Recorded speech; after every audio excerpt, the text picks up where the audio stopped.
Triumph Scrambler 1200, the complete review this week on CNB.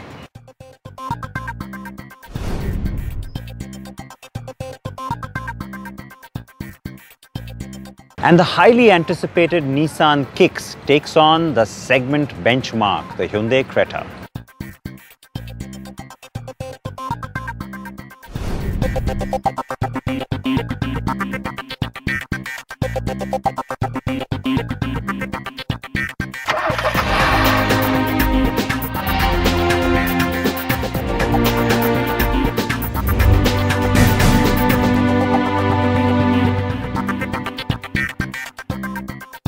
Welcome to a new episode of CNB. Yes, I'm walking for a change and trying to enjoy the good weather while it lasts on a relatively lower pollution day here in the national capital.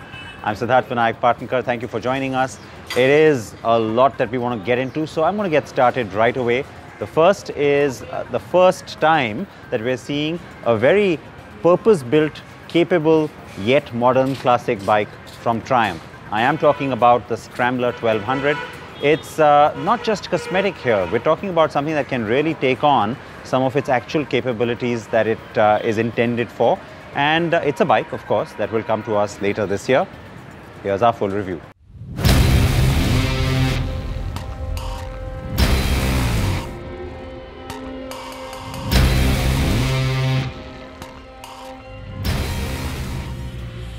Is it an adventure bike?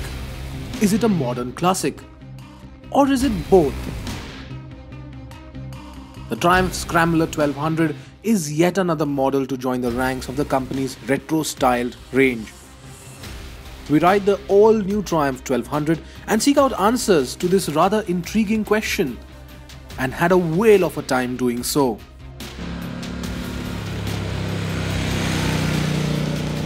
Two things which Triumph Motorcycles is really good at is making modern classic motorcycles and adventure motorcycles. But how does one create a motorcycle which is good at both things? The answer to that is the Triumph Scrambler 1200. This is the XC model which will be coming to India, and this is the XE. So the Triumph Scrambler 1200 is a period current retro looking motorcycle that has legit off-road capability. We are here in Portugal to test both motorcycles.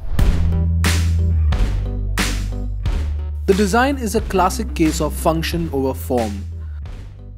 The Scrambler 1200's design has been inspired by the Triumph TR5 trophy model of the 1950s.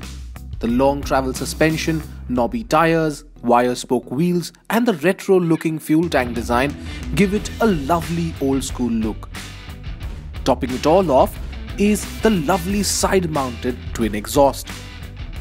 In terms of equipment, you get a fully digital TFT instrument console with smartphone connectivity, full LED lighting and 5 riding modes which are Road, Rain, Sport, Off-Road and Rider. In terms of electronics, the Scrambler 1200 gets ABS and traction control with multiple settings. The bike gets a 1200cc parallel twin motor which is liquid cooled and makes 90 brake horsepower at 7,400 RPM and is paired to a smooth 6-speed gearbox.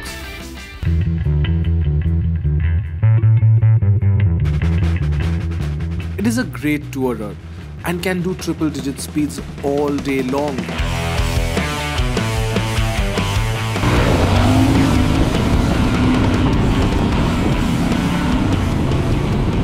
Performance is plentiful too, with a very linear torque curve on the tarmac. For a bike with a 21-inch wheel up front, the Scrambler 1200 is quite happy riding on switchbacks as well. The frame, the swing arm and the long travel suspension are enough giveaways that the Scrambler 1200 is much more than a Bonnie on stilts. With the off-road mode on, the ABS is disconnected to the rear wheel and traction control intervention is minimal. The bike keeps you upright at all times. We spent a good day riding the Triumph Scrambler 1200 XE on some lovely off-road trails. And what surprises you the most is the confidence that the bike inspires in you. Whether you're riding it standing up or sitting down, it feels so comfortable.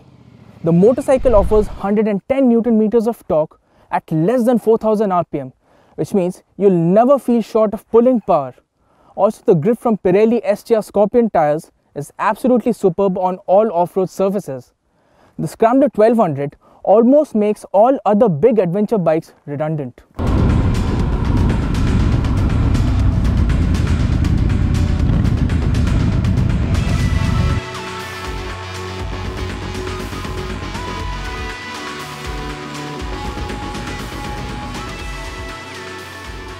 Being an off-road biased motorcycle, the swell of torque helps you to get out of tricky spots just as you ring the throttle.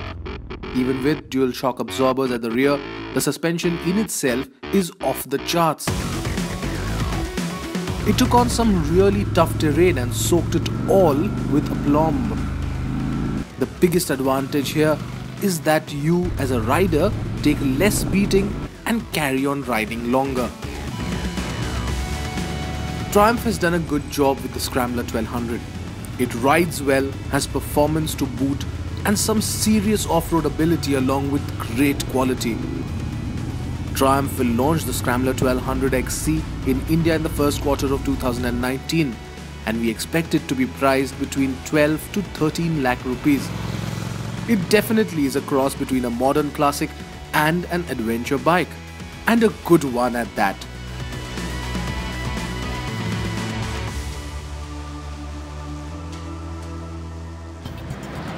It is also the week that we've had the Army Day being celebrated across India, and so a big salute to all our soldiers and all the men in uniform and women who keep us safe and allow us to celebrate that great sense of independence. With that, we'll take a short break. We come back with more. Keep watching.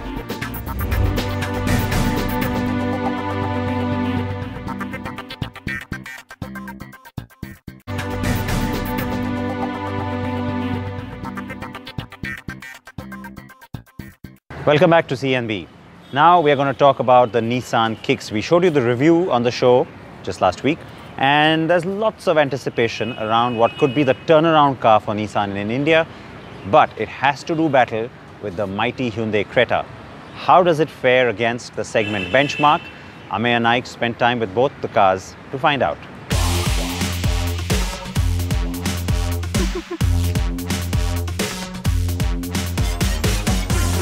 It's been more than 3 years since Hyundai launched the Creta in India, and through all that time, the compact SUV has reigned supreme. It has fended off a few adversaries like the Renault Captur, and frankly, there's no one in that segment which offers a better value for money proposition than the Creta. So the benchmark again has to fight it out with a newbie, and this time it's from Nissan. It's the Kicks, and we've driven it already and told you all about it. But yes, it needs to beat the benchmark in this segment, and that is the Creta. In fact, it looks prettier than the Creta because, well, look at it. It's fantastic to look at. Just like the Captur. The Captur 2 just won on design, and this one does that too. It's a winner when it comes to looks, but misses out on key elements. It does not get LED DRLs. However, it does get LED projector headlamps, which the Creta does not get. So yeah, you kind of minus some features on the car. But overall, it looks like a very good proposition. However, we want to know more about it, and we want to tell you more about it to make you understand which one of these you should choose. The Hyundai Creta facelift wears the family look with the new Cascade grille. Those 17-inch diamond-cut alloy wheels too look great on the car.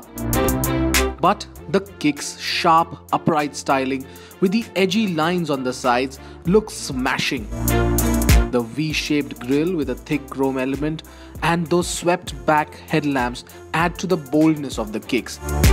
That orange roof and grey body gives it a youthful appeal, and yes, it too comes with 17-inch alloy wheels. The Kicks is longer than the Creta by more than 100mm. It's wider too and has more space between the wheels as well. Ground clearance too stands at 210mm, while the Creta gets just 190. On the inside, it's a whole new ball game.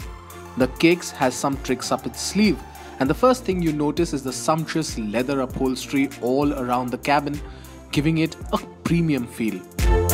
Then there's the 8-inch touchscreen infotainment system with smartphone integration in the form of Android Auto and Apple CarPlay. Automatic climate control and cruise control are also part of the package. You also get a first-in-segment 360-degree camera, which comes in handy when parking in tight spots.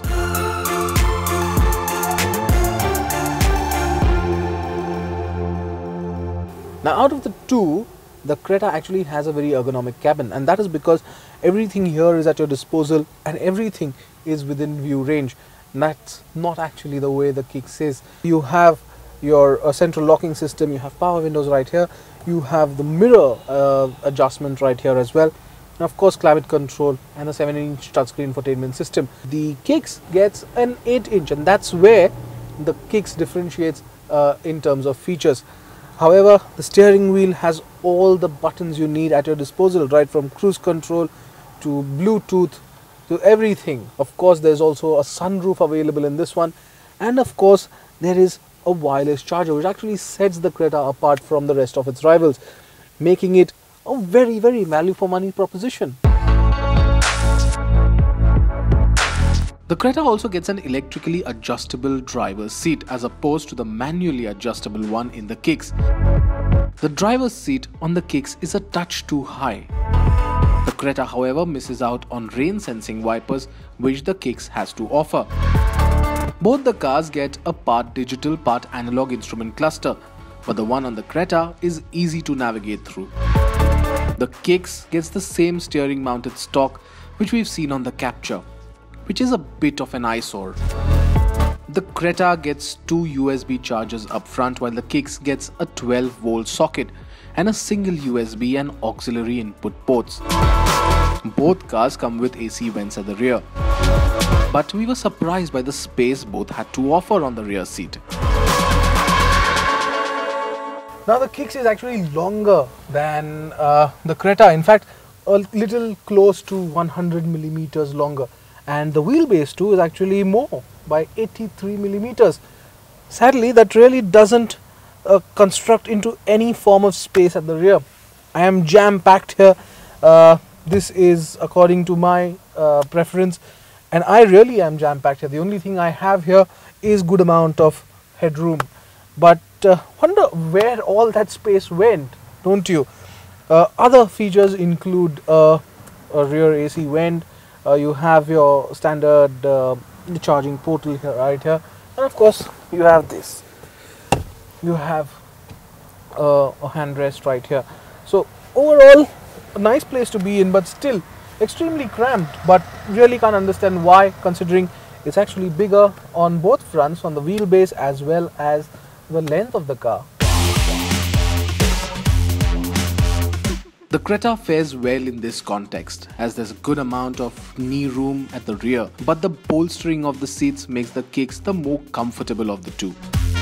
Let's now move on to something that you'll be waiting for: how they drive. The Kicks is available with both petrol and diesel engines, both 1.5 litre units. We compared the diesels of both the cars, so let's get to it. Now the Kicks gets the 1.5 litre diesel engine. It churns out 108 brake horsepower and 240 Newton meters of torque. Well, it's the same specification as on the Capture or the Duster or even the Terrano. The same engine as well. But it makes sense. It seems a bit underpowered, and that's where you want that additional power, because you know the car has more to offer. But the Kicks sadly does not have that amount of power. But gear changes are not, I cannot term it as smooth, but they are all right. They slot in, but the gear changes do require a bit of push. However, the ride and handling is phenomenal, especially on roads that have potholes, or if you go out on terrains that are, not road terrains as such. It's not a thoroughbred off-roader, but a bit of soft-roading, yes, the Kicks can do it wonderfully well, and that's solely because of that B0 platform it's based on. It's wonderful cars coming out of there already. So yes, there is a lack of power, but the ride and handling is exceptionally good. The steering too is well weighed, unlike the artificial bit that you feel on the Creta, and that's what makes you drive the car even more. Yes, a definite up in terms of ride and handling when it comes to the kicks, and definitely better than the Creta. Post 2000 RPM, the kicks is in its zone. The light clutch and the 6-speed manual transmission makes things easier for the driver. Sadly, there's no automatic on offer, and it's just the 6-speed manual transmission that you get on the kicks. And here's where the Creta shines. Hyundai has sheer options at its disposal, because unlike the kicks, which is just available in a diesel engine and just a manual transmission, this one is available with two diesel engines, 1.4 litre and 1.6 litre, and well, it's also available in a 6-speed manual and a 6-speed automatic, and that means the consumers actually have a lot of choice to, you know, whether to go in for a manual or whether to go in for an automatic. To top it all, the 1.6 litre version of this has 126 brake horsepower on offer. That is about 18 brake horsepower more than the kicks, and that's a big advantage, because then it gives the driver the power at his or her disposal, and that's fantastic. Yes, I said that the Creta's steering is a bit, well, artificial, and it is, but in, well, traffic condition it does come in handy, because, well, it does help to maneuver the car in and out of traffic. Yes, this is a 6-speed manual transmission that we've got now, and the gears slot in extremely well, unlike the one on the kicks. It's really good to see how well Hyundai has managed to package this thing. However, ride quality is not up to par with the kicks, and that probably is the only problem with the Creta.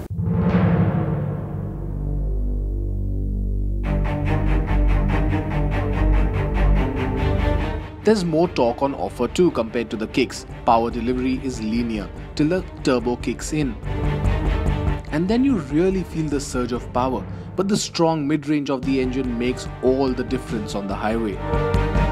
The suspension on the Creta continues to be on the softer side, and that might do well on low speeds. While most of the bumps and potholes are dealt with ease, there are those sharp ones which disturb the cabin. The steering is nice and light, and hence maneuverability in and around urban traffic is very easy. But you don't get a sense of connect, especially at high speeds. The high-speed ride feels soggy and not as calm or composed like that on the kicks. The kicks impresses with its ride quality. It offers a comfortable ride for its occupants. The suspension is not too much on the softer side, and hence offers a very comfortable ride. All the undulations on the road, speed breakers, potholes are dealt with ease. There is a bit of body roll though, but you can throw the car into a corner and get it out with ease. On the safety front, Nissan offers 4 airbags, ABS with EBD, brake assist and hill start assist. Creta gets all of it, but offers 2 airbags more than the kicks on the top end variant. The Creta is priced between 9,50,000 rupees to 15,10,000 rupees, and yes, the top spec variants are pricier than the Capture. It will be interesting to see how Nissan plays it with the kicks though. While we expect introductory pricing to undercut the Creta, the top end version 2 is likely to be priced lower than the top spec Creta, and this definitely makes it a good proposition. The kicks is good to look at, is good on features, and has a good ride quality. Had it good space at the rear, this would have been quite the contest.